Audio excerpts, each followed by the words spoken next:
Hello दोस्तों, आप सबके डिमांड पर मैं लेकर के आ गई हूँ सीजी व्यापम में होने वाले एग्ज़ाम यानी कि छत्तीसगढ़ वार्ड बॉय और वार्ड आया तथा अग्निशमन विभाग में होने वाले एग्ज़ाम फायरमैन के लिए मोस्ट इम्पॉर्टेंट क्वेश्चन सेट जो कि प्रीवियस ईयर क्वेश्चन से होने वाले हैं। यह पेपर मैंने CG Vyapam previous year question से उठाए हैं जिसका योग्यता था 8वीं लेवल का। ठीक है, आप लोगों का भी 8वीं लेवल मांगा गया है और इस प्रश्न पत्र का लेवल भी 8वीं लेवल का ही है। ठीक है, इस वीडियो में हम लोग क्वेश्चंस जो दिए गए हैं उसको तो देखेंगे ही देखेंगे, साथ ही उससे रिलेटेड मैं आपको और एक्सप्लेनेशन प्रोवाइड करूंगी, 3-4 प्रश्न और प्रोवाइड करवाऊंगी। ठीक है, जिससे आपको क्या हो जाएगा, आपको पता ही होगा कि व्यापम क्या करता है, हमेशा अपने क्वेश्चंस को रिपीट करता है। ठीक है, जैसे आपको मान लो जो भी प्रश्न दिया है उससे रिलेटेड और टॉपिक से प्रश्न आने की व्यापम में पूरी संभावना रहती है। ठीक है, तो यहाँ वीडियो आपके लिए बहुत ही ज़्यादा इंपॉर्टेंट हो जाता है फ्रेंड्स, इसीलिए वीडियो को लास्ट तक देखना। वीडियो पसंद आती है, हेल्पफुल लगती है तो लाइक शेयर सब्सक्राइब जरूर से करना। ओके, अगर आप मेरे चैनल पे नए हैं तो मेरा नाम है प्रभा देवांगन। इस चैनल पे हम लोग फ्री में सारे क्लासेस की तैयारी करते हैं। ओके, तो चलिए पहले प्रश्न से स्टार्ट करते हैं। देखो, यह इंस्ट्रक्शंस दिए गए थे, है ना। उस समय जब इसका एग्जाम हुआ था तब इसमें 150 प्रश्न से प्रत्येक प्रश्न 1 अंक का था। ओके, और यहाँ पे कुछ इंस्ट्रक्शंस दिए गए थे जैसे कि calculator, tab lock, mobile phone, ये सब अलाउ नहीं है करके, ये सब तो आपको पता ही है। मैं पहले आपको छत्तीसगढ़ जीके का क्वेश्चंस करवा रही हूँ फ्रेंड्स। ठीक है, उसके बाद हम लोग सारे प्रश्न देखेंगे, लेकिन पहले सीजी का क्वेश्चंस देख लेते हैं। यहाँ पे देखिए, पहला क्वेश्चन है सीजी का, छत्तीसगढ़ का राज्य दिवस किस दिन को मनाया जाता है? तो क्या हो जाएगा इसका करेक्ट आंसर? इसका करेक्ट आंसर हो जाएगा ऑप्शन नंबर सी, 1 नवंबर को। अगर आपने मेरी सीजी क्लास वाली वीडियो देखी होंगी, यहाँ पे देखना, मैं थंबनेल लगा दूंगी, आप लोग सर्च करके देखना। तो उसमें पहला ही प्रश्न मेरा यही था कि छत्तीसगढ़ राज्य का स्थापना दिवस कब मनाते हैं? तो कब मनाते हैं? 1 नवंबर 2000 को। ठीक है, तो इस वीडियो को जरूर से वॉच करना, बहुत ही ज़्यादा आपको हेल्प मिलेंगी। ठीक है, देखो अगला प्रश्न है, छत्तीसगढ़ के राजकीय गीत के रचयिता कौन है? तो राजकीय गीत सबसे पहले जान लो, यह राजकीय गीत कौन सा है? अरपा पैरी के धार। कौन सा है? अरपा पैरी के धार हमारा छत्तीसगढ़ का राजकीय गीत है। और इसके रचयिता कौन है? इसके रचयिता है डॉक्टर नरेंद्र देव वर्मा। कौन है? डॉक्टर नरेंद्र देव वर्मा छत्तीसगढ़ के राजकीय गीत यानी कि अरपा पैरी के धार के रचयिता है। ठीक है, क्लियर। अगला प्रश्न देखिए, गढ़वो नवा छत्तीसगढ़ को राज्य का प्रतीक वाक्य कब बनाया गया है? तो इसका आंसर क्या हो जाएगा? इसका आंसर हो जाएगा 5 जून 2019। गढ़वो नवा छत्तीसगढ़ को राज्य का प्रतीक वाक्य कब बनाया गया? 5 जून 2019 को। ठीक है, डेट आप याद रखेंगे, मोस्ट इंपॉर्टेंट क्वेश्चन है। ओके, अगला प्रश्न देखिए, रात के बचे हुए भात यानी कि पके हुए चावल की बात हो रही है, में पानी और माड़ मिलाकर बनाया गया छत्तीसगढ़ी लोगों का मुख्य खाद्य पदार्थ क्या कहलाता है? तो देखो यहाँ पे क्वेश्चन ध्यान से देखना, छत्तीसगढ़ी लोगों का बोला है। ठीक है, मेनली छत्तीसगढ़ी लोगों की बात हुई है, तो इसका आंसर हो जाएगा बासी। ठीक है, रात को जब भात बच जाता है उसको पानी में डुबाकर या मांड में डुबाकर अगले दिन जब उसको खाते हैं तो उसको क्या बोलते हैं? बासी बोलते हैं। ठीक है, लेकिन इसका आंसर अगर ये आदिवासी बोलता, जैसे यहाँ पे सॉरी, यहाँ पे देखो रात के बचे हुए भात ऐसे बोल करके यहाँ पे आदिवासी वर्ड यूज करता। ठीक है, आदिवासी लोगों का या बस्तर के लोगों का, तब क्या हमारा आंसर होता? तब आंसर होता पेज। ठीक है, क्या होता? पेज। लेकिन यहाँ पे छत्तीसगढ़ी लोगों की बात हो रही है इसलिए हम आंसर लेंगे बासी को। और अगर आदिवासी लोगों का या बस्तर के क्षेत्र का पर्टिकुलर बात होता तब हम आंसर क्या लेते? पेज आंसर लेते। क्लियर हो गया। चलिए अगला प्रश्न देखते हैं। छत्तीसगढ़ राज्य का राजकीय पक्षी कौन सा है? तोता, पहाड़ी मैना, गौरैया या मैना? तो ये प्रश्न भी मेरे पढ़ाए हुए वीडियो से आए हैं फ्रेंड, सीजीजीएस वाली वीडियो से आए हैं। आप खुद ही पूरा आखिरी तक वीडियो देखना और खुद एनालाइज करना कि मेरे पढ़ाए हुए प्रश्न आए हैं कि नहीं आए। ठीक है, अगर आप रेगुलर मेरी वीडियो देखते होंगे तो खुद समझ जाएंगे कि सारे प्रश्न जो है वह मेरे पढ़ाए हुए से आए हैं। ठीक है, कुछ कुछ क्वेश्चन टॉपिक बचा हुआ है जिसको मैं आगे कवर भी कराऊंगी आपको। तो देखो इसका आंसर क्या हो जाएगा, छत्तीसगढ़ का राजकीय पक्षी हमने क्या पढ़ा था, मैना पढ़ा है क्या? बिल्कुल इनकरेक्ट। ठीक है, इनकरेक्ट है मैना, मतलब मैना एकदम गलत आंसर हो जाएगा। आंसर क्या होगा, पहाड़ी मैना। क्या होगा आंसर, पहाड़ी मैना। ठीक है, यहाँ पे मैना भी दिया है ऑप्शन में, लेकिन मैना को नहीं लगाना है, पहाड़ी मैना हमारा राजकीय पक्षी है। ओके, राजकीय वृक्ष पूछता तो क्या हो जाता, राजकीय वृक्ष है हमारा साल या सरई जिसको बोलते हैं। क्लियर है, ये फूड इंस्पेक्टर में आया था साल या सरई वाला, और ये वाला तो आप अभी क्वेश्चन में देख ही रहे हैं। देखो अगला प्रश्न है, छत्तीसगढ़ राज्य के प्रथम मुख्यमंत्री कौन थे? तो छत्तीसगढ़ राज्य के प्रथम मुख्यमंत्री कौन थे? डॉक्टर रमन सिंह है क्या, कि भूपेश बघेल है, अजित कुमार जोगी है, कि मोतीलाल वोरा है? तो कौन थे, श्री अजित कुमार जोगी जी। ठीक है, देखो आप लोग बहुत लोग कमेंट करे थे ना इजी प्रश्न है करके, देखो ऐसा ही प्रश्न व्यापम पूछता है। ठीक है, मैं हमेशा बोलती हूँ सिलेबस और लेवल पे ध्यान देना है आपको। ठीक है, बाकी कोई कुछ भी बोले उसमें ध्यान नहीं देना है, आपको क्वेश्चंस के लेवल पे ध्यान देना है। ओके, तो प्रथम मुख्यमंत्री कौन थे, अजित कुमार जोगी। कब से कब तक थे, जब राज्य का गठन हुआ था 2000 से 2003 तक कौन थे, अजित कुमार जी जोगी जो थे वह प्रथम मुख्यमंत्री के रूप में कार्य किए हैं। ओके,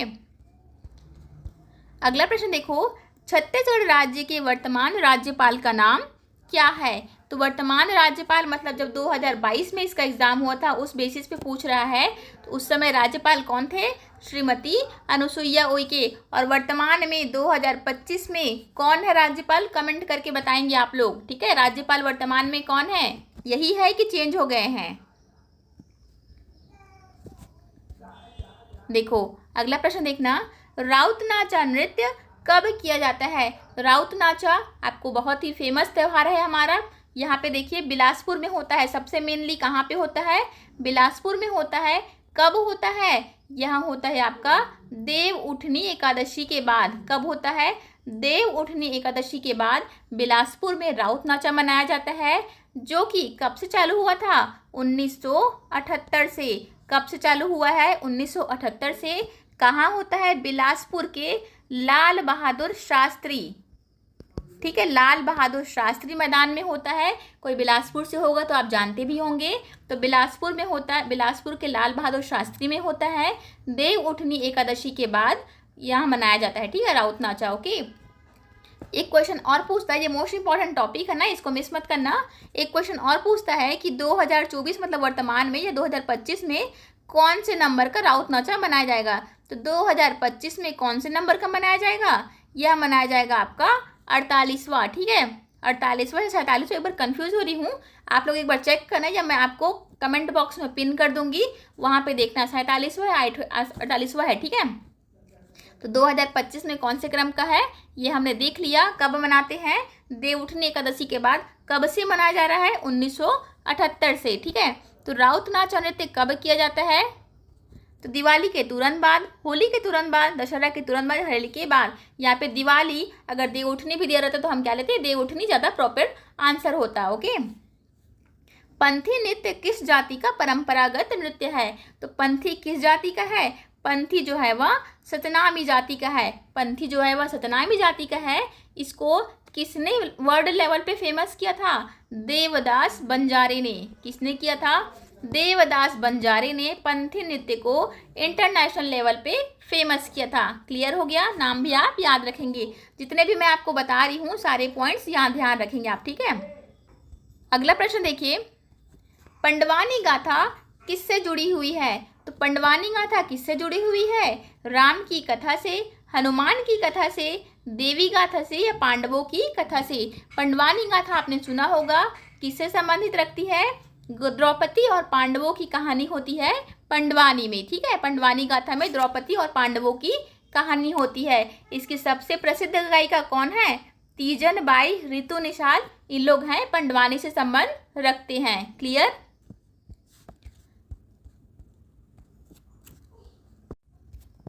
अगला प्रश्न देखिए, देवदास बंजारे का संबंध छत्तीसगढ़ के किस लोक नृत्य से है, आपको बताना है। तो इसका आंसर तो हमने अभी देख लिया। क्या देखा? कर्मा, सरहुल, पंथी या ककसार। हमने क्या देखा? पंथी नृत्य से संबंधित है देवदास बंजारे जी, जिन्होंने पंथी नृत्य को वर्ल्ड लेवल पे फेमस किया था। ओके,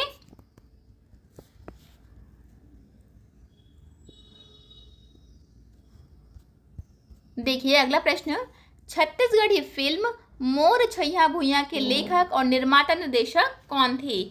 तो यहाँ आप सबसे पहले तो यहाँ जान लो कि छत्तीसगढ़ का सबसे पहला रंगीन पिक्चर कौन सा था? रंगीन फिल्म था आपका मोर छैया भुइयां। छत्तीसगढ़ का पहला रंगीन पिक्चर था मोर छैया भुइयां, जिसके निर्माता निर्देशक कौन थे? हमारे थे सतीश जैन जी। कौन थे?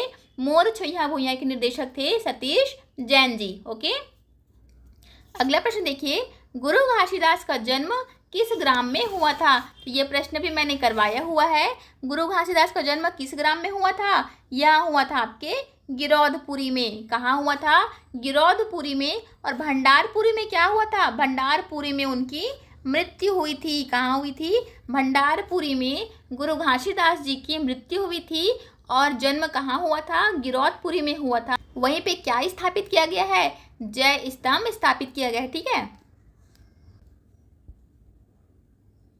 देखिए अगला प्रश्न है, छत्तीसगढ़ शासन द्वारा स्थापित डॉक्टर खूबचंद बघेल सम्मान किस क्षेत्र में दिया जाता है? तो आपको बताना है डॉक्टर खूबचंद बघेल सम्मान किस क्षेत्र में देते हैं। तो इसका आंसर क्या हो जाएगा? यह देते हैं कृषि के क्षेत्र में। किस क्षेत्र में देते हैं? कृषि के क्षेत्र में। यह राज्य अलंकरण पुरस्कार होता है, जिसको 1 नवंबर को जब छत्तीसगढ़ राज्य का स्थापना दिवस होता है उसी दिन दिया जाता है। ठीक है, क्लियर हो गया। 1 नवंबर 2000 को राज्य अलंकरण पुरस्कार डॉक्टर खूबचंद बघेल के क्षेत्र में देते हैं, कृषि के क्षेत्र में देते हैं। ओके, देखो अगला प्रश्न, 15 अगस्त 2021 को छत्तीसगढ़ के मुख्यमंत्री द्वारा कितने नवीन जिलों की घोषणा की गई है? तो यह उस समय का करंट अफेयर्स था, लेकिन ये वाला पूछ भी सकता है अभी, है ना। तो कितने जिलों की घोषणा की गई थी?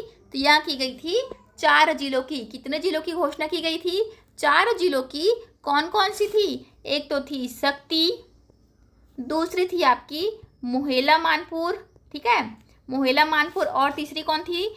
मनेन्द्रगढ़ चिड़मिरी वाला, और एक था सारंगढ़। ठीक है, 4 जिलों की घोषणा 2021 यानी 15 अगस्त 2021 को की गई थी। शक्ति, मोहेला मानपुर, मनेन्द्रगढ़ और सारंगढ़। ओके, क्लियर हो गया। महानदी भवन, अगला प्रश्न देखो, महानदी भवन किससे संबंधित है? तो महानदी भवन किससे संबंधित है? संचालनालय, विधानसभा, नगर निगम या मंत्रालय? तो महानदी किसको कहते हैं? मंत्रालय को महानदी भवन के नाम से जाना जाता है। ठीक है, जब आपका प्रेस विज्ञप्ति निकलता है, नोटिफिकेशन निकलता है, तो ऊपर में देखना वहाँ पे यहाँ पे लिखा रहता है, ऐसा ना, जैसे किस पोस्ट के लिए है वो लिखा रहेगा ऊपर में, फिर यहाँ पे नीचे महानदी भवन अटल नगर रायपुर इस प्रकार का लिखा रहता है ना। तो यहाँ पे महानदी भवन क्या है? मंत्रालय से संबंधित है। ठीक है, अगर यहाँ बोलता इंद्रावती किससे संबंधित है? तो संचालनालय यदि अभी है तो मंत्रालय का नाम है महानदी और संचालनालय का नाम है इंद्रावती। ठीक है, दोनों नदी के नाम पे है, याद रखेंगे, दोनों बहुत ही ज़्यादा इंपॉर्टेंट है। ओके, साल वृक्ष की पूजा अनुष्ठान में उराव जनजाति द्वारा किए जाने वाला नृत्य क्या कहलाता है? तो इसका आंसर क्या हो जाएगा? सरहुल नृत्य। ठीक है, सरहुल त्योहार में साल वृक्ष की पूजा करते हैं और उराव जनजाति द्वारा किया जाता है और सरहुल नृत्य करते हैं। ठीक है, क्लियर दिख रहा है ना फ्रेंड्स आप लोगों को? मुझे यही PDF प्राप्त हुआ तो आगे मुझे एडिट करने का समय भी नहीं मिला, तो आप लोग थोड़ा सा सुनते जाएंगे ध्यान से। ठीक है, ध्यान से सुनना, भले क्लियर नहीं दिख रहा हो लेकिन सुनने का काम आप ध्यान से करेंगे। ओके, चलो अगला प्रश्न देखते हैं। छत्तीसगढ़ी चुटुर चुटुर का अर्थ क्या है? जैसे कि हम आम भाषा में यूज़ करते हैं ना, वो बहुत ही ज़्यादा चुटुर चुटुर बोलती है, इस प्रकार का वर्ड यूज़ करते हैं। तो चुटुर चुटुर का अर्थ क्या होता है? अधिक बोलना, धीरे धीरे गिरना, आगे आगे आना या धीरे धीरे खटखटाना। तो इसका आंसर क्या हो जाएगा? जो सबसे ज़्यादा अधिक बोलता है उसी को चुटुर चुटुर बोलना कहते हैं। ओके, महादेव घाट किस लिए प्रसिद्ध है? तो महादेव घाट किस लिए प्रसिद्ध है? दुधाधारी मंदिर के लिए, हटकेश्वर मंदिर के लिए, बंजारी मंदिर के लिए, काली मंदिर के लिए। तो इसका आंसर क्या हो जाएगा? ऑप्शन नंबर बी, हटकेश्वर मंदिर will be the correct answer. ठीक है, एक होता है राजिम। ठीक है, राजिम का क्या होता है? राजिम का होता है कुलेश्वर महादेव मंदिर राजिम में है। ठीक है, कुलेश्वर महादेव का मंदिर राजिम में है और महादेव घाट कहाँ पे है? हटकेश्वर मंदिर के लिए प्रसिद्ध है। ठीक है, देखो अगला प्रश्न है, महंत घासीदास म्यूजियम कहाँ स्थित है? तो महंत घासीदास म्यूजियम कहाँ स्थित है? राजनांदगांव, बलौदा बाजार, बिलासपुर या रायपुर। तो ये हो जाएगा आपका option number D, Raipur will be the correct answer. Mahant Ghasidas museum कहाँ पे है? रायपुर में है, जहाँ पे पुराने तत्व यानी कि पुरातत्व जिसको बोलते हैं उसको रखते हैं। ठीक है, छत्तीसगढ़ में फाग गीतों में किस वाद्य का विशेष रूप से प्रयोग होता है? तो जब फागुन त्यौहार होता है, होली का त्यौहार, उसमें उसी को फाग त्यौहार बोल रहे हैं यहाँ पे। तो किसका मुख्य रूप से यूज होता है? ये होता है आपका नगाड़े का। ठीक है, ऑप्शन नंबर बी, नगाड़ा will be the correct answer. ठीक है, देख रहे हैं ना कितने कितने इजी प्रश्न आते हैं आपके। ज़्यादा टफ लेवल की तैयारी मत करना, मैं बार बार आपको बोल रही हूँ 8th लेवल का मांगा गया है, तो ज़्यादा हाई लेवल का प्रश्न नहीं पढ़ना है आपको। आपने देखा होगा कल परसों जो एग्ज़ाम हुआ है नर्स वाला, ठीक है, स्टाफ नर्स का, उसमें आपका योग्यता मांगा था ग्रेजुएट लेवल का, है ना, बीएससी नर्सिंग ऐसा कुछ मांगा था। इसलिए उसमें अच्छे अच्छे थोड़े से वो वाले प्रश्न आए हैं, थोड़े से कूट वाले इस प्रकार के प्रश्न आए हैं। तो उसके लेवल और इसमें डिफरेंस है ना फ्रेंड्स, इसलिए आपको इस लेवल की तैयारी करना है। ठीक है, देखो अगला प्रश्न है, श्री राजीव लोचन कुंभ के नाम से आयोजित राजीव मेला कब लगता है? तो कब लगता है? माघी पूर्णिमा में श्री राजीव लोचन कुंभ मेला लगता है। ठीक है, माघी पूर्णिमा में राजीव लोचन कुंभ मेला लगता है। ठीक है, भारत के प्रथम राष्ट्रपति कौन थे? तो यह तो बहुत ही इजी प्रश्न है। भारत के प्रथम राष्ट्रपति कौन थे? डॉक्टर राजेंद्र प्रसाद। ओके, भारत के संविधान के जनक कौन थे? तो इसका आंसर भी बहुत ज़्यादा इजी हो गया। कौन थे? डॉक्टर भीमराव अंबेडकर हमारे संविधान सभा के जनक थे। ओके, भारत किस महाद्वीप में स्थित है? साथ में आंसर लगाते जाएंगे। तो भारत किस महाद्वीप में स्थित है? एशिया में। किस महाद्वीप में है? एशिया में। रेगिस्तान का जहाज किसको कहते हैं? रेडियर को, घोड़ा को, ऊंट को या बैल को? भाई रेगिस्तान में क्या पाया जाता है? रेगिस्तान में ऊंट पाया जाता है और उसी को वहाँ का जहाज कहते हैं। ठीक है, सफ़ेद रंग किसका प्रतीक है? आपने मेरी वीडियो देखी होगी 15 अगस्त 2025 वाली। ठीक है, देखना मैं यहाँ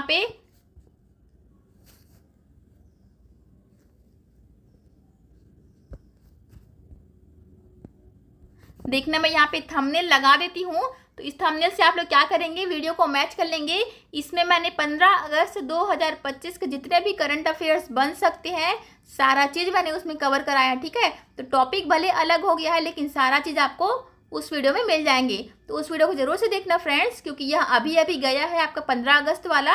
तो हो सकता है आपके एग्जाम में इससे प्रश्न एक ठो फंस जाए। ठीक है, तो 15 अगस्त वाली वीडियो को जरूर से वॉच करना। आगे वीडियो में देखना आप लोग 15 अगस्त से कितने सारे प्रश्न आए हैं। ठीक है, तो ये वाले क्वेश्चन भी मैंने उसमें डील कराया है।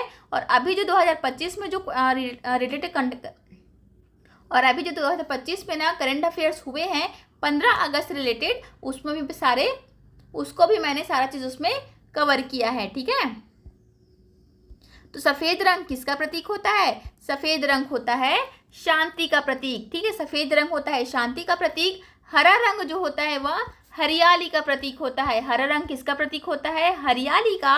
और ऑरेंज रंग केसरिया। ठीक है, और होता है केसरिया। केसरिया किसका प्रतीक है? जोश उत्साह का प्रतीक होता है केसरिया। और जो चक्र बना होता है ब्लू कलर में, यह किसका प्रतीक होता है? यह निरंतर गति यानी कि निरंतर हमको प्रयास करना है, इसका मैसेज देता है। ब्लू कलर का जो चक्र बना है वहाँ, ठीक है। तो सारा चीज़ उसमें अच्छे से डिटेल में बताया है मैंने, उस वीडियो को एक बार जरूर से चेकआउट करना आप लोग, ठीक है। भारत का राष्ट्रीय वृक्ष क्या है ये तो हमने देख लिया, कौन है आपको। तो भारत का राष्ट्रीय वृक्ष कौन सा है? बरगद है। कौन सा है? पीपल नहीं, बरगद है। और छत्तीसगढ़ का पूछेगा तो क्या है? छत्तीसगढ़ का पूछेगा तो साल या सरई है, ठीक है। छत्तीसगढ़ का साल या सरई है। भारत का पूछेगा तो बरगद है, ठीक है। शहीद दिवस कब मनाया जाता है? तो शहीद दिवस कब मनाते हैं? जब महात्मा गांधी जी का देहांत हुआ था, उनकी मृत्यु हुई थी, यानी कि 30 जनवरी को हर साल शहीद दिवस के रूप में मनाया जाता है, ठीक है।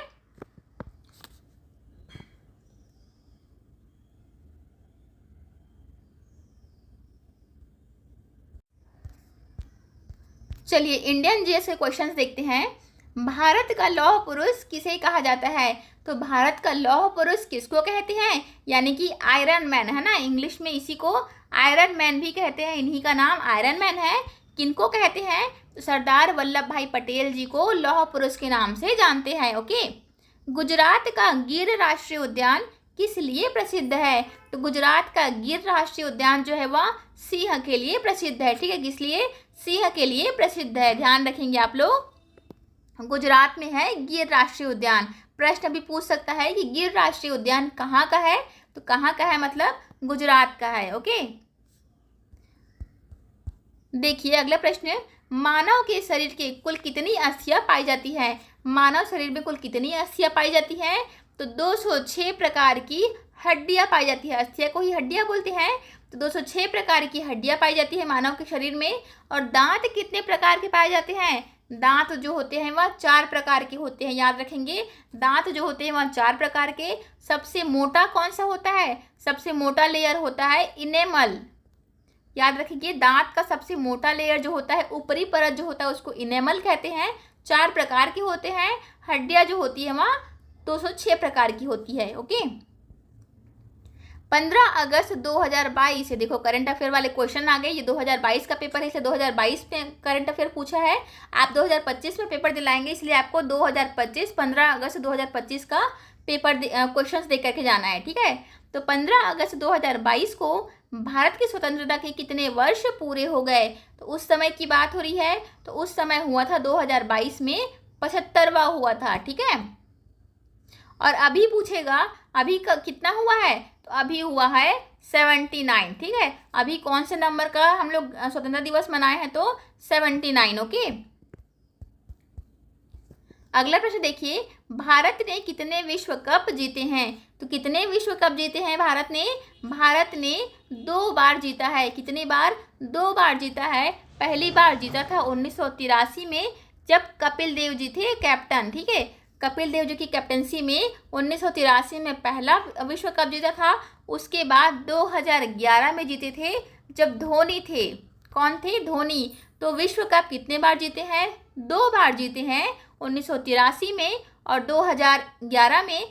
पहले थे कपिल देव जी थे और दूसरे धोनी थे कैप्टन के रूप में। क्लियर हो गया? चलो अगले प्रश्न देखते हैं। 44वां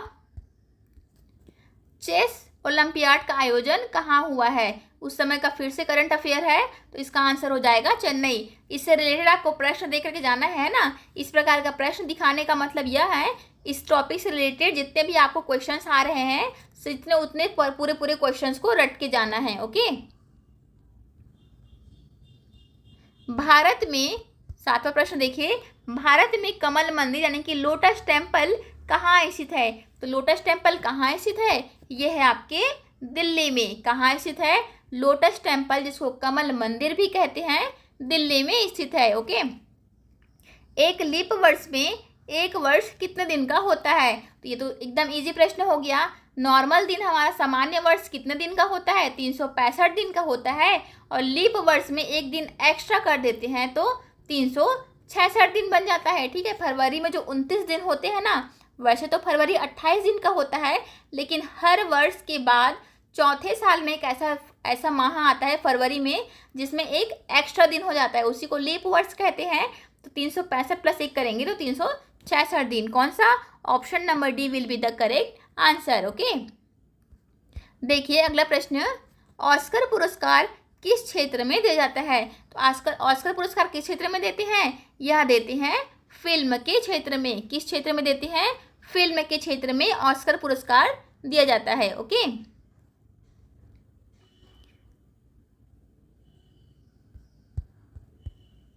देखो अगला प्रश्न, भारत की सबसे लंबी नदी कौन सी है? तो भारत की सबसे लंबी नदी है गंगा। कौन सी है? गंगा। इसकी लंबाई कितनी है? 25 किलोमीटर। कितनी है? 25 किलोमीटर। भारत की सबसे लंबी नदी पूछेगा तो गंगा को लेना है। लंबाई कितनी है इसकी? 25 किलोमीटर, मतलब 2525 किलोमीटर। ठीक है, अगला प्रश्न देखिए, सरदार सरोवर डैम किस नदी पर बना है? तो सरदार सरोवर डैम किस नदी पर बना है? नर्मदा, गंगा, शिप्रा या ताप्ती? किस नदी पर बना है? यह बना है नर्मदा नदी पर। सरदार सरोवर डैम जो है वह नर्मदा नदी पर बना है। याद रखेंगे, मोस्ट इंपॉर्टेंट प्रश्न है। ओके, अगला प्रश्न देखो, जनजाति समूह से आने वाली भारत की वर्तमान राष्ट्रपति श्रीमती द्रौपदी मुर्मू इसके पूर्व किस प्रदेश की राज्यपाल थी? तो जो द्रौपदी मुर्मू जी हैं पहली, वह किस प्रदेश की राज्यपाल थी आपको बताना है। इसका आंसर क्या हो जाएगा? झारखंड। क्या हो जाएगा? झारखंड। और कहाँ से बिलोंग करती है, मतलब कहाँ पैदा हुई थी, ये पूछ दिया तो कहाँ से है? उड़ीसा से। ठीक है, राज्यपाल वह झारखंड की थी लेकिन पैदा हुई है कहाँ से? उड़ीसा से पैदा हुई है। ओके, और भारत की जनजाति समूह के बनने वाली पहली महिला कौन थी? श्रीमती द्रौपदी मुर्मू जी थे, पहली राष्ट्रपति थी। ओके, देखिए अगला प्रश्न है, आनंद विश्वनाथन किस खेल से संबंधित है? तो आनंद विश्वनाथन किस खेल से संबंधित है? तो ऑप्शन नंबर डी, शतरंज से। ठीक है, शतरंज में ऐसा माना जाता है इन्होंने चैंपियनशिप, मतलब इतने ज़्यादा महान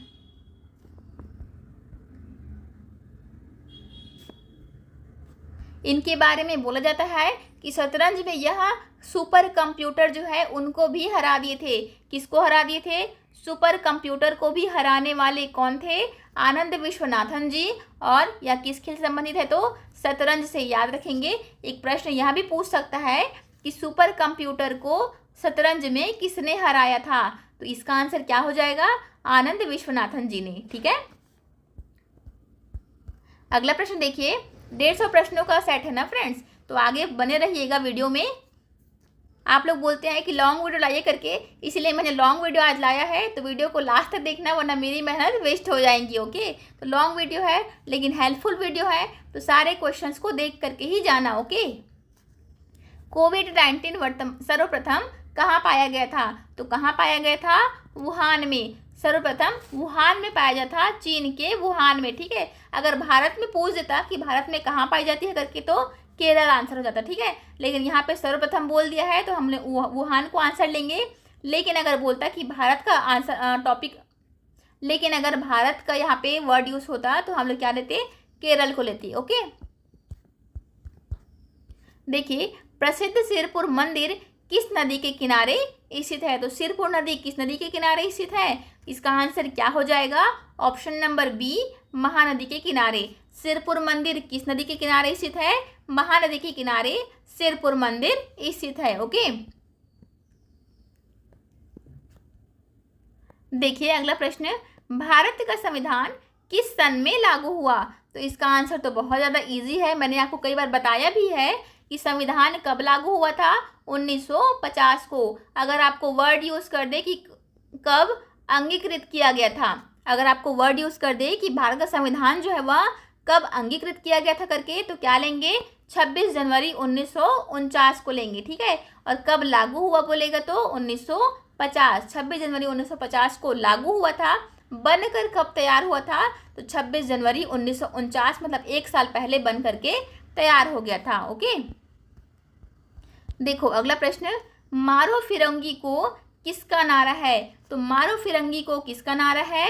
इसका आंसर हो जाएगा, डायरेक्टली आंसर बता रही हूँ, मंगल पांडे जी का। किसका नारा है?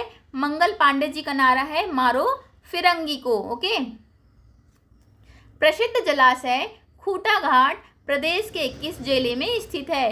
तो प्रसिद्ध जलाशय जो है खूटा घाट वह किस जिले में स्थित है? यह तो है हमारे बिलासपुर में। कहाँ स्थित है?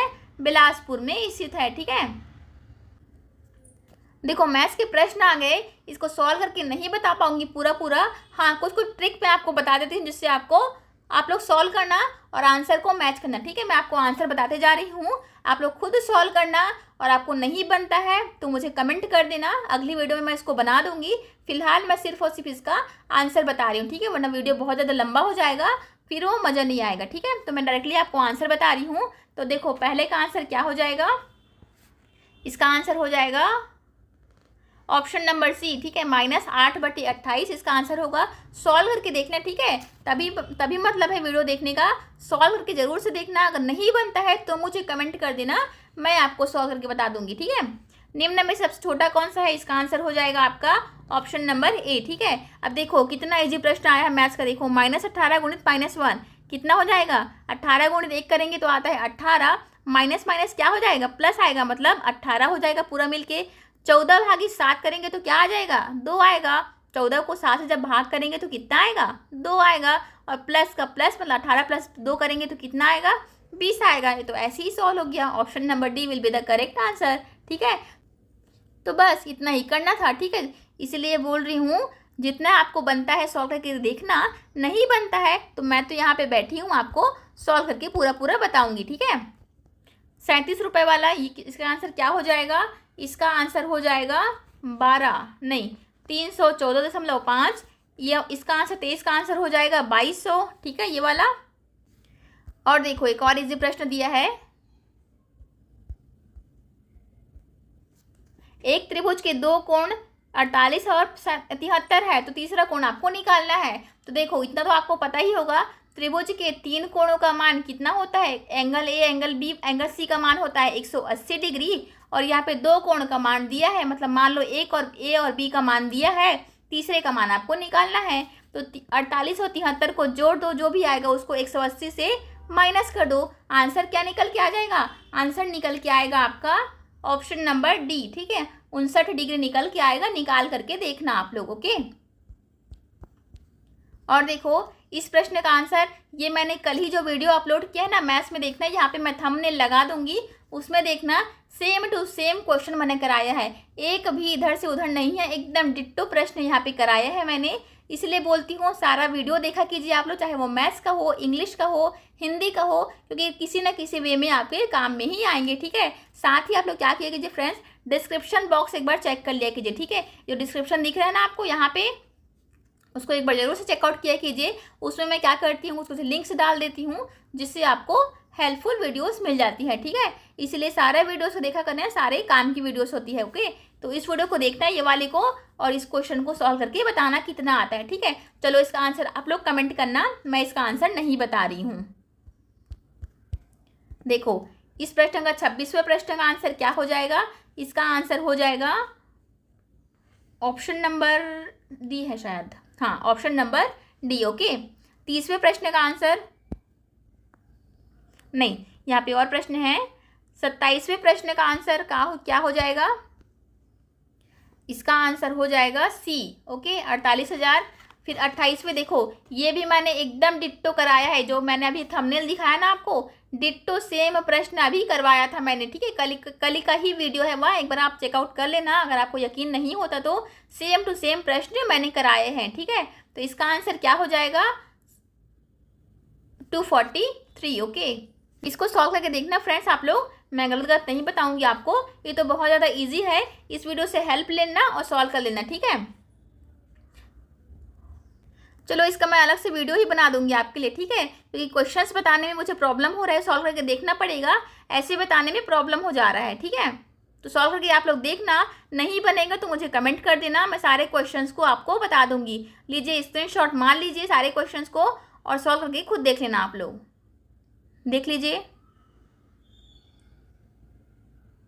स्क्रीनशॉट मार लेंगे और सॉल्व करके देखेंगे आप लोग, है ना। देखो हिंदी वाले प्रश्न आ गए। स्वर और व्यंजनों का वर्गीकरण किससे संबंधित है? तो स्वर है कि व्यंजन है या किससे संबंध रखता है, किस प्रकार से वर्गीकरण कर सकते हैं इसको हम लोग वर्गीकरण करते हैं ध्वनियों से। जैसे कि होता है ना, स्पर्श व्यंजन है, कंठ से निकलने वाला व्यंजन है कि तालु से निकलने वाला है, तो किससे बेसिस पे होता है, या ध्वनि के बेसिस पे होता है। ठीक है, निम्नांकित में से व्यक्तिवाचक संज्ञा कौन सी है? तो व्यक्तिवाचक संज्ञा क्या होती है? कोई भी नाम होता है उसको व्यक्तिवाचक संज्ञा के रूप में इंगित करते हैं। इसमें नाम कौन सा है? राजधानी है क्या? बिल्कुल नहीं। पानी है क्या? नहीं। रायपुर है क्या? रायपुर है, लेखक नहीं है। ठीक है, क्या हो जाएगा आंसर? रायपुर। रायपुर एक नाम है ना, एक जिले का, सॉरी एक शहर का नाम है रायपुर, तो व्यक्तिवाचक संज्ञा कौन सी हो गई? रायपुर। ठीक है, देखो अगला प्रश्न, मुझे आम अच्छा लगता है, मुझे आम खाना अच्छा लगता है वाक्य में कर्ता कारक कौन सा है? तो कर्ता कौन है यहाँ पे? तो देखो मैंने बताया था, जो कर्म करता है, जो करता है उसको, जो व्यक्ति करता है उसको कर्ता कहते हैं। आम क्या है? आम यहाँ पे ऑब्जेक्ट है। ठीक है, ऑब्जेक्ट मतलब कर्म है, और खाना खाना क्या है? क्रिया है। ठीक है, खाना खाना एक प्रकार की क्रिया है। कैसे पहचानते हैं? जब ना आता है ना लास्ट में, खाना पीना सोना ना आ रहा है ना लास्ट में, तो यहाँ क्रिया हो जाती है। और कर्ता क्या है? जो क्रिया करता है उसी को कर्ता कहते हैं। ठीक है, तो मुझे यहाँ पे क्या हो जाएगा? वाक्य में कर्ता कारक कौन सा है? मुझे। Option number D will be the correct answer. Okay, bore तो नहीं हो रहे हैं ना फ्रेंड्स आप लोग? ठीक है, वीडियो में लास्ट तक बने रहना। मुझे खुद थोड़ा सा अच्छा नहीं लग रहा है, बट फिर भी मैं आप लोगों के लिए वीडियो बना रही हूँ। ठीक है, स्त्रीवाचक शब्द चुनिए। स्त्रीवाचक शब्द इनमें से कौन सा है? मोती जो है वह पुल्लिंग होता है, पीपल भी पुल्लिंग है, पलंग भी पुल्लिंग है, लेकिन लज्जा जो है वह स्त्रीलिंग है। कैसे ये वर्ड यूज करते हैं? मुझे लज्जा आती है, इस कैसे वर्ड यूज करते हैं? मुझे लज्जा आती है, इस प्रकार का बोलते हैं ना। मुझे लज्जा आता है ऐसा नहीं बोलते हम लोग, मुझे लज्जा आती है ऐसा बोलते हैं। ठीक है, तो स्त्रीवाचक कौन सा हो गया? लज्जा। ठीक है, निम्नलिखित में से, फटाफट में थोड़ा सा करेंगे, निम्नलिखित में से कौन सा एक अग्नि का पर्याय नहीं है? तो देखो, अनल मतलब होता है अग्नि यानी कि आग, वही माने भी आग होता है, पावक यानी भी आग होता है, लेकिन अनिल यानी कि होता है हवा, वायु। ठीक है, हवा या वायु को अनिल कहते हैं। ओके, देखो अगला प्रश्न देखना, पेड़ से पत्ते गिरते हैं में किस कारक को विभक्त करता है? तो पेड़ से पत्ते गिर रहे मतलब अलग होने का भाव है यहाँ पे। तो देखो, कर्ता ने कर्म को करण से और के द्वारा अपदान को के लिए, इस प्रकार का वर्ड आपको, इस प्रकार से आपको पता ही होगा। तो से के लिए हमेशा क्या यूज करते हैं? से के लिए करण और अपदान का यूज होता है, लेकिन दोनों केस डिफरेंट भी यूज होते हैं। कैसे? जैसे कि राम श्याम से मिलने जाता है, जैसे कि यहाँ पे राम जो है वह श्याम से मिलने जाता है, तो यहाँ पे भी से आ रहा है, लेकिन राम और श्याम का मिलन हो रहा है यहाँ पे, तब क्या कौन सा कारक यूज हुआ है? करण कारक। ध्यान देंगे, राम और श्याम का मिलन हो रहा है तो कौन से कारक यूज हुआ है? करण कारक। लेकिन जब पेड़ से पत्ते गिर रहे हैं तो अलगाव का भाव हो रहा है ना, अलग हो रहे हैं ना, तब कौन सा कारक यूज हुआ है? अपादान कारक। ठीक है, क्लियर हो गया? जब मिलन का भाव हो तो करण कारक होता है, और जब अलग होने का भाव हो तो अपादान होता है। ठीक है, लेकिन दोनों में से वर्ड यूज रहता है। आपको अपने से दिमाग लगाना है कि अलग होने का भाव हो रहा है कि मिलने का भाव है कि कौन सा भाव है। ठीक है, क्लियर हो गया? देखना अगला प्रश्न बहुत इंपॉर्टेंट है, उसको हमेशा ध्यान रखना आप लोग। अनिश्चयवाचक सर्वनाम को चुनना है। तो अनिश्चयवाचक सर्वनाम को आपको चुनना है। तो देखो, यह मतलब यह किसी स्थान की बात हो रही, पर्टिकुलर स्थान की, यह तो निश्चित है। आप मतलब किसी व्यक्ति की बात हो रही है, वह भी निश्चित है कि हाँ, जैसे हम बात कर रहे हैं तो सामने वाला जब बंदा है उससे बात करें ना, मतलब आप निश्चित हो गया। वह भी निश्चित है, लेकिन कोई कौन सा किसका या अनिश्चित में आता है। ठीक है, कोई कौन सा किसका क्या, ये सब अनिश्चित सर्वनाम में आते हैं। ओके, देखना अगला प्रश्न, निम्नलिखित शब्दों में से कौन सा एक शब्द बादल का पर्यायवाची है? आपको बताना है। तो बादल का पर्यायवाची कौन सा है? वारिद। ठीक है, बादल का पर्यायवाची कौन सा है? वारिद है। क्रमवाचक विशेषण चुनिए। तो क्रमवाचक मतलब क्या होता है? क्रम से चलता हुआ, जैसे कि फर्स्ट सेकंड ऐसा बोलते हैं ना, पहला दूसरा, ये होता है क्रमवाचक। तो यहाँ पे देखो, दो नहीं, दो तो संख्या को बता रहा है, दुना भी नहीं होगा, दोनों भी नहीं होगा, लेकिन दूसरा जैसे मैंने भी आपको बताया क्रम से चलता है, जो सीरियल वाइज चलता है, पहला, दूसरा, तीसरा, तो यह होते हैं क्रमवाचक विशेषण। ठीक है, देखना अगला प्रश्न, निम्नलिखित शब्दों में से कौन सा एक भाववाचक संज्ञा है? तो भाववाचक संज्ञा कौन सा है? मीठा है क्या? नहीं। मिठान है क्या? नहीं। मिठाई है क्या? नहीं। मिठाई तो व्यक्तिवाचक में आ गया, सॉरी वस्तुवाचक में आ गया। लेकिन मिठास क्या है? एक प्रकार का भाव उत्पन्न कर रहा है, तो यह क्या हो जाएगा? भाववाचक संज्ञा हो जाएगा। ठीक है, मिठास हो गया, कड़वा हो गया, हंसी, यह सब भाव में आता है। ठीक है, इसको हम लोग सिर्फ स्पर्श कर सकते हैं, सॉरी स्पर्श नहीं कर सकते, केवल और केवल फील कर सकते हैं। ठीक है, तो यह किस में आते हैं? भाववाचक संज्ञा में आते हैं। ओके, देखना अगला प्रश्न, निम्नलिखित विलोमार्थी शब्दों के जोड़ों में से कौन सा एक गलत है? आपको बताना है। तो विलोमार्थी शब्द बोला है ना, ये जो शब्द दिए गए हैं वह विलोम शब्दों का जोड़ है। जैसे कि देखो, जागने की उल्टा क्या होता है? सोना, यह तो करेक्ट है। चर की अपोजिट अचर होता है, यह भी करेक्ट है। आगमन का प्रस्थान होता है, मतलब आना और जाना, यह भी बिल्कुल करेक्ट है। लेकिन गत और विगत यह क्या है? समानार्थी शब्द में आ गए। ठीक है, तो हमको कौन सा गलत है वह चुनना था, तो option number C will be the correct answer. ठीक है, ध्यान से देखना फ्रेंड, सारे क्वेश्चन इसी प्रकार से ही आएंगे, इसीलिए यह वीडियो मैंने लाया है। बहुत ही ज़्यादा हेल्पफुल होने वाली है आपको। अपने फ्रेंड्स को भी शेयर करके बताना कि इस प्रकार से क्वेश्चंस आते हैं करके। जिन लोग पूछ रहे थे ना किस प्रकार से प्रश्न आते हैं करके, तो इसका लेवल जो था वह 8th लेवल ही है। ठीक है, और CGPSC अगर किसी को जानना हो तो CGPSC प्यून का पेपर है यहाँ। ठीक है, तो देखो CGPSC प्यून का है तब इतना लेवल है, अभी आपका एग्जाम तो CG व्यापम लेने वाला है, तो थोड़ा सा और लेवल को कम ही रखेगा, है ना।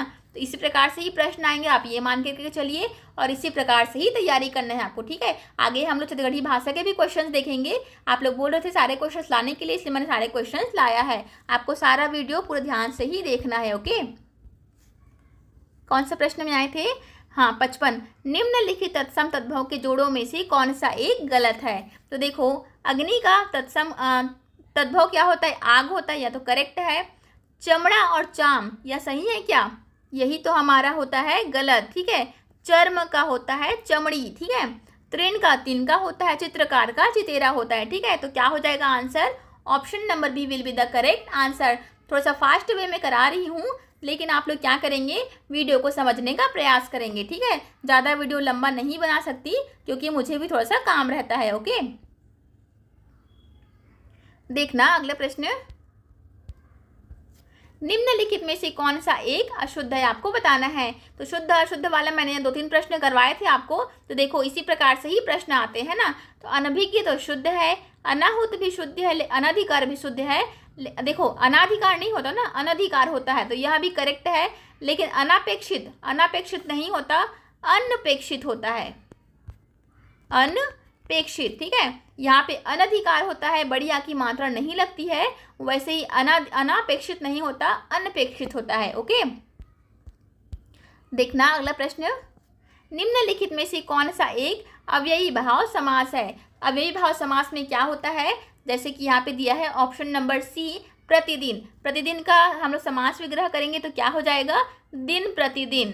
दिन प्रतिदिन, प्रतिदिन का क्या होता है? दिन प्रतिदिन, दिन भर, इस प्रकार का होता है। ठीक है,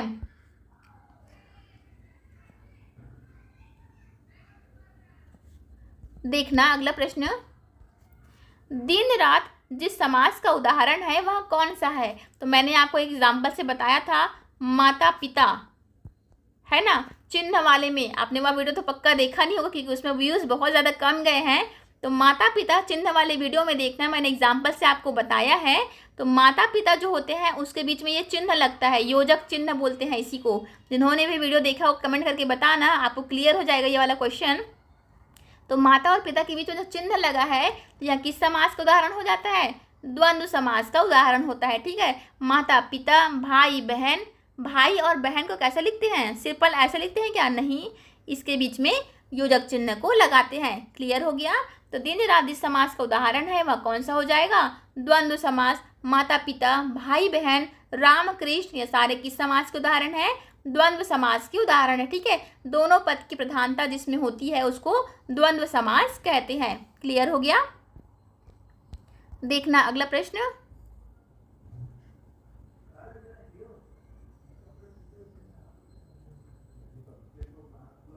देखना अगला प्रश्न।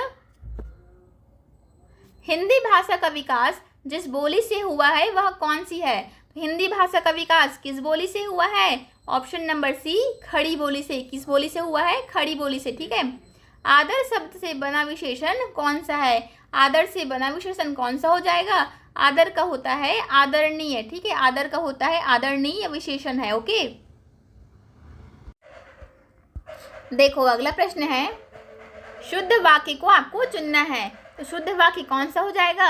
रात भर गधे भौंकते हैं। यहाँ गधे भौंकते हैं क्या? नहीं, रात भर कुत्ते भौंकते हैं। ठीक है, यहाँ होता तो सही हो जाता, लेकिन यहाँ पे गधा दिया गया है, तो रात भर गधे भौंकते हैं यह गलत हो जाएगा। ठीक है। मेरी सौभाग्यवती कन्या के विवाह में पधारे, तो यह भी गलत हो जाएगा। ठीक है, आपने शादी का कार्ड देखा होगा, 100 कन्या इस प्रकार का लिखा रहता है ना, लड़कियों के नाम के आगे 100 कन्या लिखा रहता है, 100 का लिखा रहता है। इसका मतलब क्या होता है? 100 सौभाग्य कांक्षी। ठीक है, पूरा नाम होता है, पूरा मतलब इसका अर्थ होता है सौभाग्य कांक्षी। इसको शॉर्ट फॉर्म में 100 का लिख देते हैं। ठीक है, तो क्या हो जाएगा? ये भी इनकरेक्ट हो जाएगा। सोना बहुमूल्य धातु है, यह आपका सही हो जाएगा। कौन सा सही? सोना बहुमूल्य धातु है, यह सही हो जाएगा। और सौभाग्यवती किसको बोलते हैं? जो विवाहित स्त्रियां होती है ना, उनको बोलते हैं सौभाग्यवती। जब कोई स्त्री को हम लोग आशीर्वाद देते हैं बड़े बुजुर्ग, तब कैसे बोलते हैं? सौभाग्यवती भवः, मतलब आपका सुहाग अमर रहे, इस प्रकार का होता है। तो जो लोग शादीशुदा रहते हैं उसको सौभाग्यवती बोलते हैं। अविवाहित कन्या को सौभाग्य कांक्षी बोला जाता है। ठीक है, 100 का शॉर्ट फॉर्म में। ओके, तो ये तो हो गया हमारा ऑप्शन नंबर सी, हमारा सही आंसर हो गया। ठीक है। अब देखो, दांतों तले उंगली दबाना मुहावरे का अर्थ क्या है? दांतों तले उंगली दबाना मतलब आश्चर्यचकित हो जाना। ठीक है। शुद्ध वाक्य आपको फिर से चुनना है। शुद्ध अशुद्ध वाले बहुत सारे प्रश्न आते हैं फ्रेंड्स, तो देखो इसका आंसर क्या हो जाएगा? आप हमारा घर आना, बिल्कुल इनकरेक्ट। आप हमारे घर आना, हाँ, option number B will be the correct answer. आप है सम्मान सूचक शब्द लगाना है, तो आप हमारे घर आना, यह हमारा करेक्ट हो जाएगा। ठीक है। पगड़ी उछालना मुहावरे का अर्थ क्या है? तो पगड़ी उछालना मुहावरे का अर्थ होता है भरी सभा में सम्मान करना, नहीं, भरी सभा में अपमान करना। पगड़ी उछालना आपने मूवी सीरियल में से देखा ही होगा, तो पगड़ी उछालना का अर्थ होता है भरी सभा में अपमान करना। ओके। गीता अच्छा गाती है वाक्य में अच्छा क्या है? ये मैंने जब इंग्लिश के क्वेश्चंस आपको कराए थे उसे बताया था, जैसे कि she is a very beautiful girl, ये वाला बताया था ना आपको। तो ब्यूटीफुल क्या था वहाँ पे? एडजेक्टिव था, जो संज्ञा की विशेषता बताता है उसको एडजेक्टिव कहते हैं, मतलब हिंदी में विशेषण। और जो क्रिया की विशेषता बताता है उसको क्रिया विशेषण कहते हैं। ठीक है। और यहाँ पे क्या है? गीता अच्छा गाती है, तो क्या हो जाएगा इसका आंसर? इसका आंसर हो जाएगा, ये किसकी विशेषता बता रही है? गीता की विशेषता बता रही है कि गाने की विशेषता बता रही है? तो गीता अच्छा गाती है मतलब यह विशेषण है। ठीक है।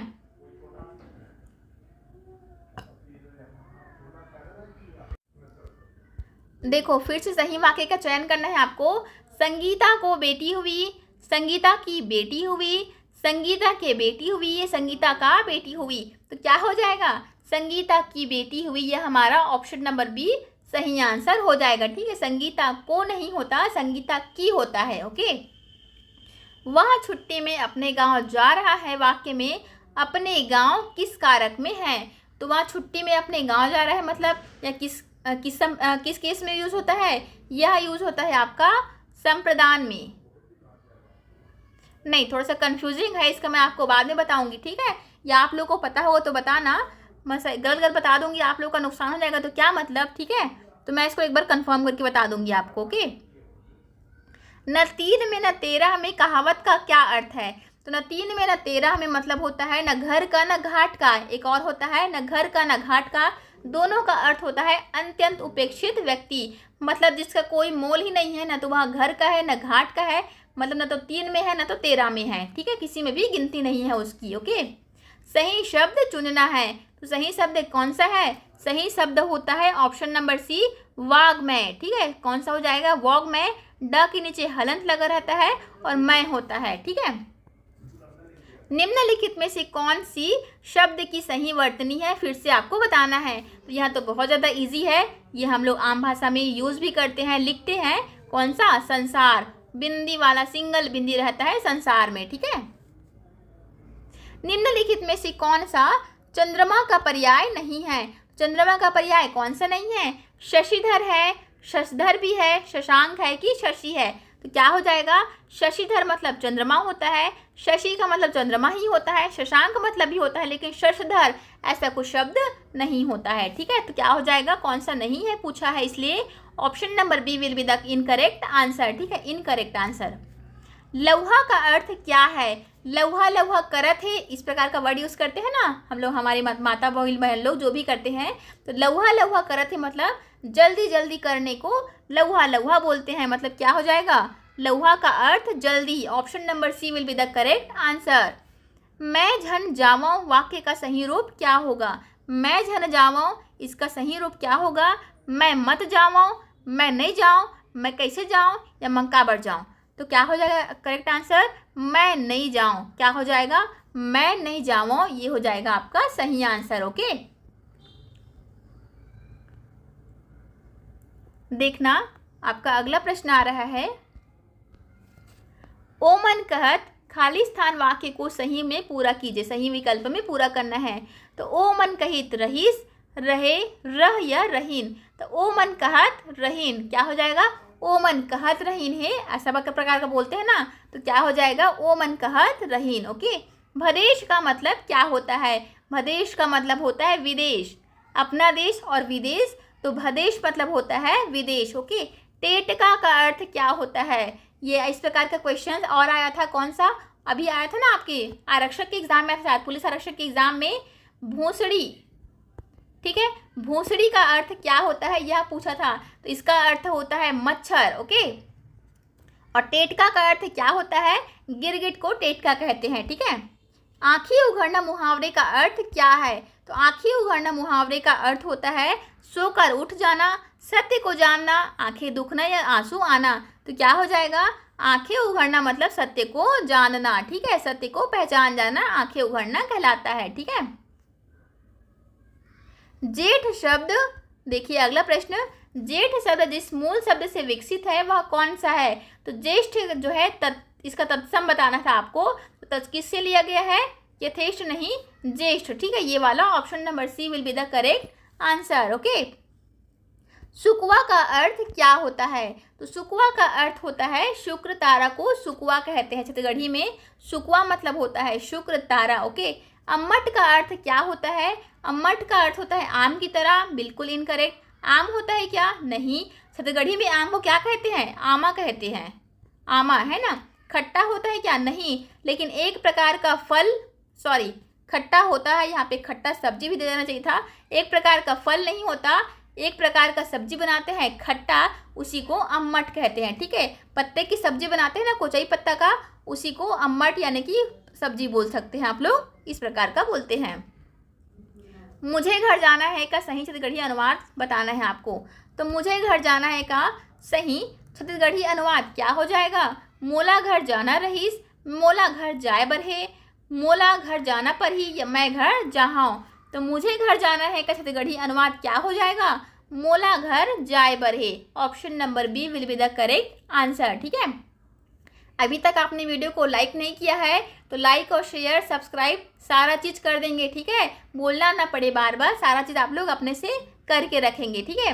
बियारी का मतलब क्या होता है, तो बियारी का मतलब क्या होता है, छोटा खलिहान होता है, दिन का भोजन होता है, रात्रि का भोजन है कि 2 बार भोजन होता है, ठीक है। इसमें मैं थोड़ा सा कन्फ्यूज होंगी, लेकिन ये भोजन को बोलते हैं ना, तो दिन का बोलते हैं कि दोपहर का क्या है, मैं एक बार अच्छे से आपको बता दूंगी, ठीक है, अच्छे से आपको बता दूंगी। तीनों को अलग अलग चीज़ बोलते हैं, और लेकिन किसको बोलते हैं मैं थोड़ा सा कन्फ्यूज हूँ, तो आपको गलत आंसर नहीं बताऊंगी मैं फ्रेंड्स, तो मैं आपको अच्छे से इसको एक बार देख करके बता दूंगी, ठीक है। खटिया उछलना का मतलब क्या है, तो खटिया उछलना मतलब होता है खाट उलटना, नहीं, मृत्यु हो जाना, बिल्कुल, इसका मतलब होता है खटिया उछलना मतलब होता है मृत्यु को प्राप्त हो जाना, ठीक है। पानी पीढ़ा करना का मतलब क्या होता है? हमारे छत्तीसगढ़ में एक रिवाज होता है, जब खाना देते हैं तो लोटे में पानी निकालते हैं, पीढ़ा लगाते हैं, उसके बाद ही खाना परोसा जाता है ना? आपके घर भी करते होंगे ऐसा। उसी को बोलते हैं पानी पीढ़ा करना, मतलब भोजन के लिए बुलाना। ठीक है, अब डाइनिंग टेबल का ज़माना आ गया है, लेकिन पहले वैसा ही करते थे, लोटे में पानी देना, पीढ़ा लगाना, उसके आसन बिछाना, तब जा कर के खाना परोसा जाता था। ठीक है, आना जाना का छत्तीसगढ़ी रूप क्या होगा? तो आना जाना का छत्तीसगढ़ी रूप क्या हो जाएगा? आवन जावन। क्या हो जाएगा? ऑप्शन नंबर सी, आवन जावन। ओके, भैंस के नर बच्चे को छत्तीसगढ़ी में क्या कहते हैं? तो भैंस के नर बच्चे को क्या कहते हैं? पड़वा कहते हैं। ऑप्शन नंबर सी, पड़वा कहते हैं। और मादा बच्चे को क्या कहते हैं? मादा बच्चे को कहते हैं पड़िया। क्या बोलते हैं? पड़िया। नर बच्चे को पड़वा कहते हैं। भैंस के ना, ध्यान देंगे, भैंस लिखा यहाँ पे, भैंस के नर बच्चे को पड़वा कहते हैं और मादा बच्चे को पड़िया कहते हैं। गाय के बच्चे को क्या कहते हैं? बछवा कहते हैं। गाय के नर बच्चे को बछवा कहते हैं, मादा बच्चे को बछिया कहते हैं। ठीक है, तो यहाँ पे भैंस दिया है, गाय दिया है, सारा चीज आपको अच्छे से देखना है। ठीक है, तो इड़हर क्या है? देखो, मैं जिस सब्जी की बात कर रही थी यहाँ पे आ गया। इड़हर क्या है? दाल है क्या? नहीं है। खट्टी सब्जी है? बिल्कुल है। इड़हर का मतलब क्या होता है? खट्टी सब्जी। ठीक है, जो पत्ते से बनाई जाती है। ठीक है, भिंडी के लिए छत्तीसगढ़ी शब्द कौन सा है? तो भिंडी के लिए क्या यूज होता है?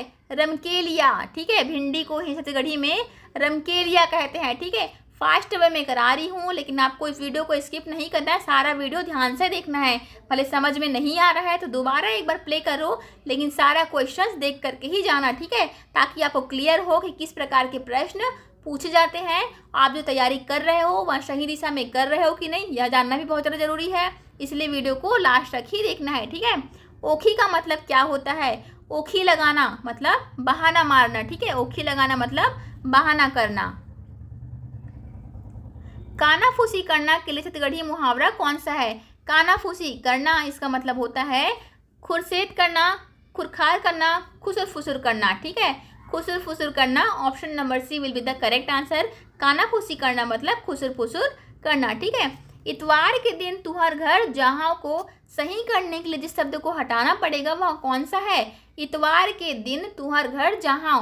तो यहाँ पे देखो, सुपरफ्लॉस बोलते हैं इसको, इंग्लिश में क्या बोलते हैं? सुपरफ्लॉस। जब आपको एक ही वर्ड से काम चल जा रहा है तो उसमें दोबारा जबरदस्ती का वर्ड घुसाना, उसको सुपरफ्लॉस कहते हैं। जैसे कि इतवार, इतवार खुद एक दिन का नाम है। ठीक है, यहाँ पे दिन वर्ड जो यूज हुआ है ना वह एक्स्ट्रा है। इतवार के तुहर घर जहाँ, सही क्या हो जाएगा? इतवार के तुहर घर जहाँ, या सही हो जाएगा। तो यहाँ पे किस शब्द को हटाना पड़ेगा बोला है? तो दिन को हटाना पड़ेगा, मतलब option number B will be the correct answer. ठीक है, सुपरफ्लॉस बोलते हैं, मतलब एक शब्द से जब काम बन जाता है तो जबरदस्ती का वहाँ पे दूसरा शब्द घुसा देते हैं, उसको सुपरफ्लॉस बोलते हैं इंग्लिश में। ठीक है, हिंदी में क्या बोलते हैं मुझे नाम याद नहीं आ रहा है, इंग्लिश में सुपरफ्लॉस बोलते हैं। ठीक है, मैं तोर ताकत, देखो अगला प्रश्न, मैं तोर ताकत में एक आमला करे हंस को सही रूप में लिखा जा सकता है। तो इसका क्या हो जाएगा? इसका आंसर आप लोग कमेंट करके बताना। देखो, खाने वाले का छत्तीसगढ़ी शब्द कौन सा है? खाने वाले के लिए होता है खवैया। खाने वाले का छत्तीसगढ़ी शब्द कौन सा है? खवैया। क्षण शब्द जो छत्तीसगढ़ी शब्द विकसित हुआ है वह कौन सा है? तो क्षण शब्द के लिए छत्तीसगढ़ी शब्द होता है छीन। ठीक है, क्षण शब्द के लिए होता है छीन। क्षण भर में इस टाइप का, क्षण भर में उस पल में, ऐसा बोलते हैं ना। क्षण मतलब होता है पल और छीन मतलब भी होता है पल। ओके, गौना के लिए छत्तीसगढ़ी में एक और शब्द कौन सा है? गौना मतलब होता है पठौहा, पठौनी, पटौनी या पठैया। तो गौना मतलब होता है पटौनी। ठीक है, शादी ब्याह करते शायद उसी को गौना बोलते हैं ना, उसी की बात हो रही, तो पटौनी। ओरी के छांव का तात्पर्य क्या है? ओरी के छांव का तात्पर्य होता है दूसरों की छाया, बिल्कुल गलत। वास्तविक सुख सुविधा नहीं, अल्पकालिक सुख। ठीक है, जो क्षण भर का सुख होता है उसी को ओरी के छांव बोलते हैं। ओरी मतलब क्या होता है? जो बरसात के बचने के लिए लगाते हैं ना, तो वह कितने समय तक टिकता है? कुछ क्षण के लिए ही रहता है। तो अल्पकालिक सुख को ही क्या बोलते हैं? ओरी के छांव बोलते हैं। ठीक है, निश्चित रूप के लिए छत्तीसगढ़ी में एक शब्द कौन सा है? तो निश्चित रूप के लिए क्या होता है? बिल्कुल, एकदम, खचित या निश्चित। तो निश्चित रूप से के लिए निश्चित ही यूज करेंगे। आपके लिए छत्तीसगढ़ी में शब्द कौन सा है? तो आपके लिए कौन सा शब्द यूज होता है? तुमन। क्या हो जाएगा? तुमन। ठीक है, आपके लिए छत्तीसगढ़ी में तुमन वर्ड यूज करते हैं। तुमन आह, तुमन जाह, इस प्रकार का वर्ड यूज करते हैं ना। ककनी आभूषण किसमें पहनते हैं? तो ये मैंने आपको तीज त्योहार और आभूषण वाला अलग से क्वेश्चंस करवाया था, अलग से चैप्टर में डील किया है, अलग से वीडियो में, उसमें आप लोग देखना डिटेल में मैंने इस क्वेश्चंस को करवाया है। ठीक है, इस प्रकार के प्रश्न को, जिसमें से मैंने आपको बोला भी था कि 2 से 3 प्रश्न इस प्रकार के क्वेश्चंस एग्जाम में आते ही आते हैं करके। ठीक है, यहाँ पे मैं डिस्क्रिप्शन बॉक्स में लिंक दे दूंगी या आई बटन में, आप लोग इस वीडियो को देखना। यहाँ पे देखना, ये थंबनेल देख लो, इसी प्रकार से ही क्वेश्चंस आते हैं। ठीक है, थंबनेल देखना और इस वीडियो को खोजना, मेरे वीडियो सेक्शन में जाना, वहाँ पे आपको मिल जाएंगे। ठीक है, तो इस वीडियो को जरूर से देखना फ्रेंड्स, इसमें 2-3 प्रश्न बनते ही बनते हैं। ओके, तो ये हो गया छत्तीसगढ़ी में अभिवादन के लिए शब्द कौन सा है? अभिवादन के लिए छत्तीसगढ़ी में कौन सा शब्द है? जोहार। ठीक है, ऑप्शन नंबर सी, जोहार को अभिवादन कहते हैं। ठीक है फ्रेंड्स, तो बहुत ज़्यादा टाइम हो गया है, मैं आगे क्वेश्चंस कंटिन्यू नहीं कर पाऊंगी, तो उसको मैं अगले वीडियो में करवा दूंगी। आप लोग टेंशन फ्री रहना। वीडियो को लास्ट से देखने के लिए बहुत बहुत धन्यवाद। वीडियो कैसी लगी, हेल्पफुल लगी हो तो लाइक शेयर सब्सक्राइब जरूर से करें। साथ ही चैनल को सब्सक्राइब करना तो बिल्कुल भी मत भूलना। बाकी वीडियोस को जरूर से वॉच करना, क्योंकि सारे मैंने सीरीज में क्वेश्चंस लाए हैं कंप्यूटर वाले, तो उसका भी मैंने प्लेलिस्ट है, देखना। हरिराम पटेल सर के नाम से होगा। हरिराम पटेल सर के कंप्यूटर के क्वेश्चंस मैंने कराए हैं, उनके बुक से करवाए हैं, उसको डिटेल में सॉल्व करना आप लोग सीख सकते हैं। ठीक है, तो उस बुक वाला सीरीज को भी जरूर से वॉच करना। बाकी अभी बहुत ज़्यादा टाइम हो गया तो मैं आगे कंटिन्यू नहीं कर पा रही, उसके लिए सॉरी। मिलते हैं अगली वीडियो में। ओके।